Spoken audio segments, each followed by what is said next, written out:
नमस्ते, नमस्कार दोस्तों, कैसे हैं आप सभी लोग? आशा करते हैं आप सभी लोग अच्छे और स्वस्थ होंगे। चलिए आज फिर से आपका स्वागत है आपका अपना यूट्यूब चैनल चंद्रकांत ज्ञान में।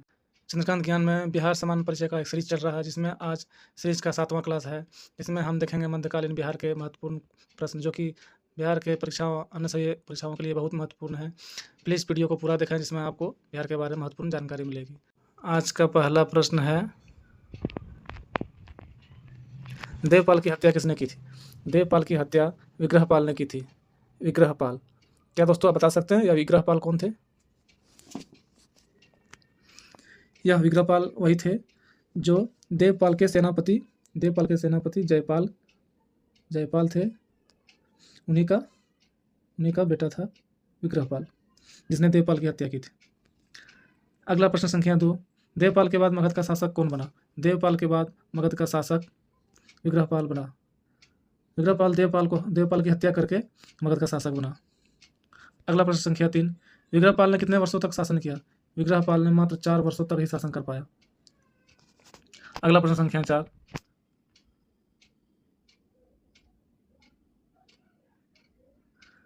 प्रश्न संख्या 4 है, किसके शासन काल में बख्तियार खिलजी ने नालंदा, विक्रमशिला, उदयपुरी विश्वविद्यालय को नष्ट किया? बख्तियार खिलजी ने रामपाल के शासन में विश्वविद्यालय को पूरी तरह नष्ट कर दिया था। अगला प्रश्न संख्या 5, बख्तियार खिलजी ने अपनी राजधानी कहाँ स्थापित की थी?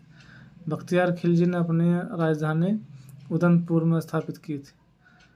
अभी वर्तमान में उदयपुर को बिहार शरीफ कहा जाता है। पहले बिहार शरीफ को ही उदयपुर कहा जाता था। अगला प्रश्न संख्या 6, उत्तर बिहार में किस राजा को पराजित कर बख्तियार खिलजी झारखंड में प्रवेश किया?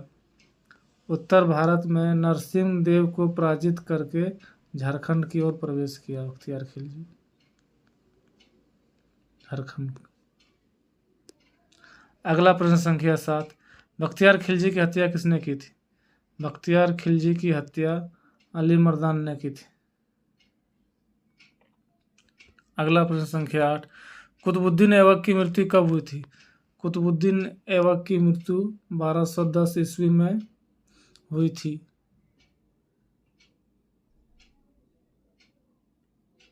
अगला प्रश्न संख्या 9, कुतुबुद्दीन ऐबक की मृत्यु कैसे हुई थी? कुतुबुद्दीन ऐबक की मृत्यु पोलो खेलते समय घोड़ा से गिरकर उनकी मृत्यु हो गई थी। अगला प्रश्न संख्या 10, बाबर को किसने इब्राहिम लोदी पर आक्रमण करने के लिए आमंत्रित किया था? यह आमंत्रित दौलत खां ने किया था।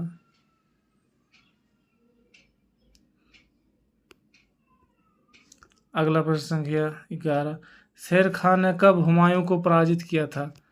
शेर खान ने हुमायूं को 26 जून 1539 को पराजित किया था।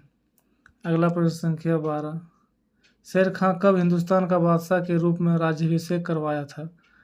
यह राज्याभिषेक 10 जून 1540 को करवाया था। अगला प्रश्न संख्या 13, बिहार की राजधानी बिहार शरीफ से हटाकर किसने पटना किया था? यह राजधानी शेरशाह द्वारा किया गया था। अगला प्रश्न संख्या 14, पाल काल में श्रीनगर भुक्ति किसे कहा जाता था? मगध को कहा जाता था श्रीनगर भुक्ति। अगला प्रश्न संख्या 15, तिरहुत में फिरोज तुगलक ने किस वंश का शासन आरंभ करवाया था? यह शासन बेनवार का था। अगला प्रश्न संख्या 16, मिथिला के कर्नाट शासकों का अंत किस सुल्तान द्वारा किया गया था? मिथिला के कर्नाट शासकों का गयासुद्दीन तुगलक द्वारा अंत किया गया था। अगला प्रश्न 17, बख्तियार खिलजी का आक्रमण किस पाल वंश के शासनकाल में हुआ था? यह आक्रमण रामपाल के शासन में बख्तियार खिलजी मगध में आए थे। अगला प्रश्न संख्या 18, तिरहुत के एक टकसाल शहर की किसने डाली थी? यह शहर गयासुद्दीन द्वारा डाला गया था। अगला प्रश्न संख्या 19, तुगलक काल में बिहार की राजधानी कहाँ थी? तुगलक काल में बिहार की राजधानी बिहार शरीफ था, जिसे उदयपुर कहा जाता था। उदंतपुर। अगला प्रश्न संख्या 20, बिहार में तुर्की सत्ता की स्थापना कब हुई? बिहार में तुर्की सत्ता की स्थापना 1198 ईस्वी में हुई। अगला प्रश्न संख्या 21, बख्तियार खिलजी के शव को कहाँ दफनाया गया? बख्तियार खिलजी के शव को बिहार शरीफ में दफनाया गया। यह सेशन का आखिरी प्रश्न था दोस्तों। ऐसे ही रोचक एवं महत्वपूर्ण जीके जीएस बिहार के बारे में जानने के लिए हमारे चैनल को सब्सक्राइब करें। धन्यवाद दोस्तों वीडियो देखने के लिए।